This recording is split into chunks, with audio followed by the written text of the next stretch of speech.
This is an essay written by Joshua Hoffman, the founder of Future of Jewish.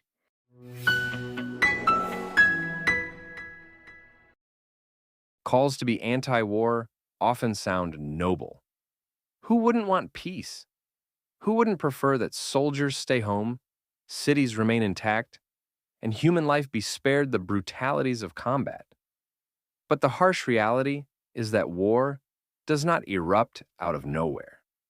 Wars are not accidents of miscommunication or misunderstandings that can be smoothed over with platitudes about peace. Wars exist because people, nations, movements, ideologies fundamentally disagree about what is right, what is just, and what is non-negotiable. Iran seeks nuclear weapons to gain hegemony in the Middle East and intimidate its neighbors. Israel, along with much of the West, refuses to allow a regime that openly calls for the annihilation of the Jewish state to possess such weapons. Russia insists on dominating Ukraine and reclaiming imperial control. Ukraine insists on sovereignty and survival. Hamas is committed to eradicating Israel. Israelis are committed to not being eradicated. These are not small policy disputes or questions of compromise. They are foundational conflicts of existence and identity, and pretending otherwise does not prevent conflict. It guarantees it. This is why being anti-war, quote-unquote, is often an ignorant position. To posture against war is to deny reality. It is to signal to aggressors that one does not have the resolve to confront them. It invites conflict rather than preventing it. Enemies look for weakness. They strike when they believe their opponents lack the will to fight. By contrast, they tend to avoid strong nations that are visibly willing, able, and ready to defend themselves. History teaches this lesson over and over again, but those who fancy themselves enlightened often refuse to learn it. I saw someone recently holding a sign that said, "Pro-peace, pro-Israel." Everyone I know in the civilized world is pro-peace, but peace is not achieved by wishing it into existence. Peace is only possible when the enemies of peace are defeated. To be truly pro-peace is to be pro-strength, pro-defense, and when necessary, pro-war. Anything less is empty sentiment, a way of outsourcing responsibility for security to those willing to do the fighting while pretending moral superiority in abstaining. It is easy to be anti-war when you have never been attacked or threatened. It is easy to chant slogans about peace when your borders are secure, your children are safe, and your freedom is taken for granted. But for nations and peoples who have faced existential threats, pacifism is not a luxury that can be afforded. Israel does not have the privilege of pretending war can be wished away. Nor does Ukraine. Nor did Britain in 1940. Only those protected by the sacrifices of others can indulge in the fantasy that peace exists independent of strength. In the West, we have to be honest that we have enemies who want to destroy our cultures and societies.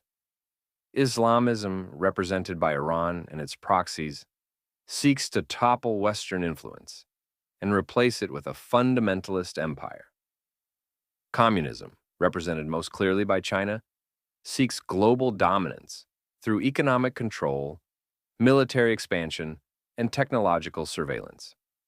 Authoritarianism, embodied in Russia and North Korea, thrives on aggression, intimidation, and repression. These forces are not hiding their intentions. They state them openly, and they act accordingly. Pretending they do not exist or can be disarmed by goodwill alone is not enlightenment. It is suicidal.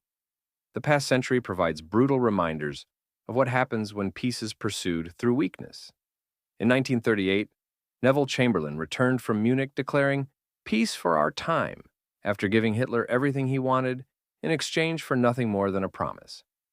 That promise lasted mere months, and the world plunged into a war that killed tens of millions. Pacifism did not stop Hitler. It empowered him.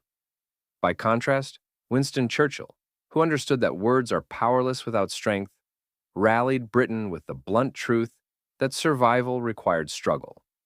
The same is true today. Aggressors are not persuaded by slogans, they are deterred by steel. The Cold War provides another lesson. For decades, the United States and the Soviet Union stared each other down. It was not goodwill that prevented a Third World War, but the grim logic of deterrence. Nuclear parity, backed by the credible willingness to use it, preserved peace.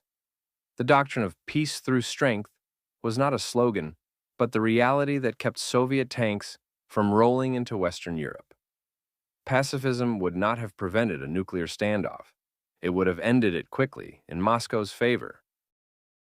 Even the humanitarian disasters of the 1990s reveal the folly of anti-war thinking.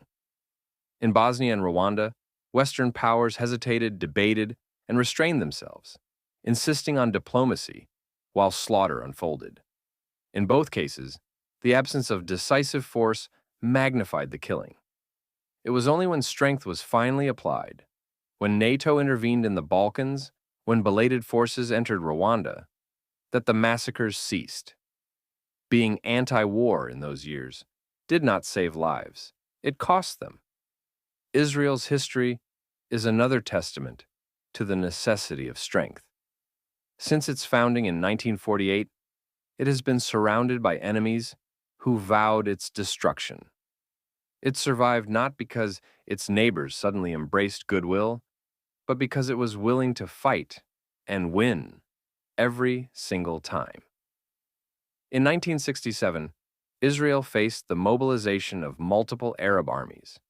It responded with overwhelming force in the Six-Day War, securing its survival and reshaping the map.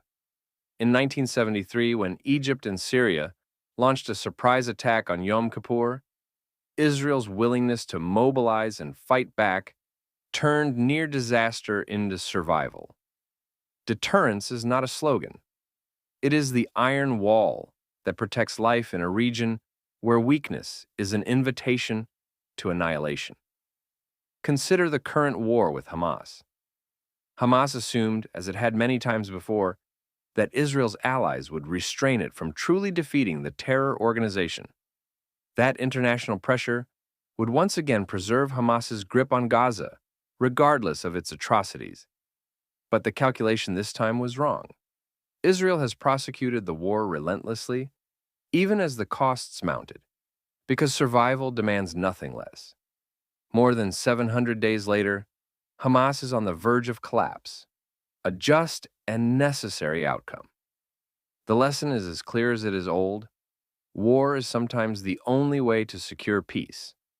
Hamas's leader, Yahya Sinwar, illustrates this truth vividly. As the architect of the October 7th massacre, he believed his brutality would fracture Israel's society, terrorize its people, and paralyze its allies. He repeatedly backed away from ceasefire for hostage negotiations whenever he sensed the West growing soft toward Hamas and heavy-handed toward Israel. Each time international pressure mounted on Israel to compromise, Sinwar calculated that time was on his side, that Western impatience would protect him and preserve his rule. But when it became clear that Israel would not relent and that his atrocities had in fact sealed Hamas's fate, Sinwar effectively consigned himself and his movement to suicide. The very bloodshed he unleashed became the death warrant for his regime. This is the projection the West should take against all its enemies, that those who challenge us will not win breathing space through delay or diplomacy, but will ultimately destroy themselves against our resolve. Now it must be said that not all wars are created equal. Some, like the wars in Iraq and Afghanistan, were poorly conceived, poorly executed, or pursued without a clear strategic or moral endgame. History will continue to debate their wisdom, and in hindsight, they look more like cautionary tales than noble struggles. But only the intellectually lazy collapse every war into the same moral category. To use failures of judgment in one context as a reason to oppose every war in every context is not serious thinking. It is evasion. There's a vast moral difference between a war of choice fought with no coherent strategy and a war of survival fought to prevent annihilation.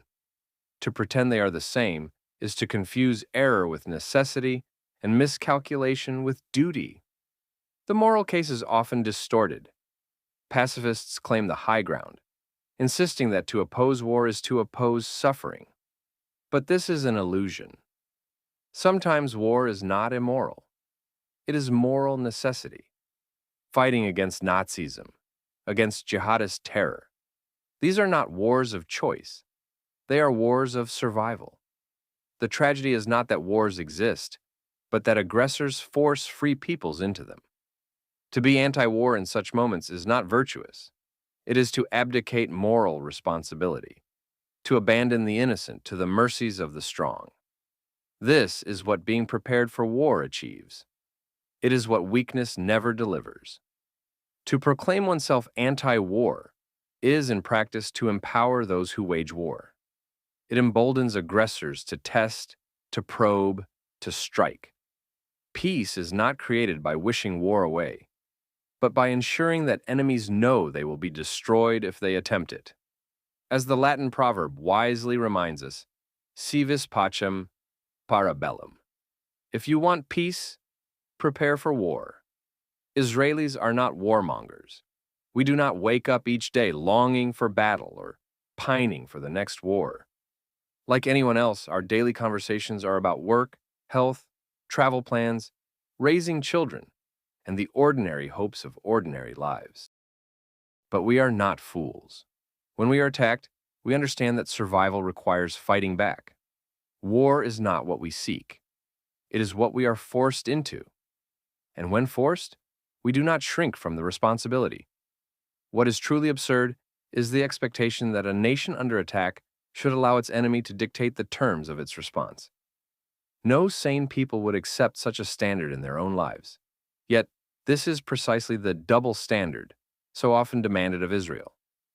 If the people of Gaza do not want to live in ruins, maybe they should stop empowering those who build tunnels instead of homes, rockets instead of schools, and terror armies instead of a future.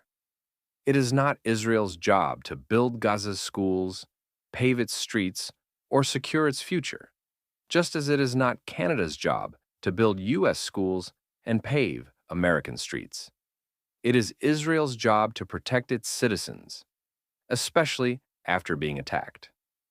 If you are truly concerned about Gaza, then put pressure on the folks, Hamas, and their allies who control it. Do not demand that Israel commit national suicide by restraining its right to defend itself. Demand instead that Hamas and its backers abandon their obsession with Israel's destruction and invest in building a future for their own people. In the end, the ignorance of being anti-war lies in confusing intentions with outcomes. Good intentions do not stop rockets, tanks, or nuclear programs. Strength does. Readiness does. The willingness to fight does. Peace will never belong to those who chant against war. It will belong to those who are strong enough, brave enough, and determined enough to win wars, and thereby prevent the next one. That is not cynicism, but realism. And without realism, civilization itself cannot survive.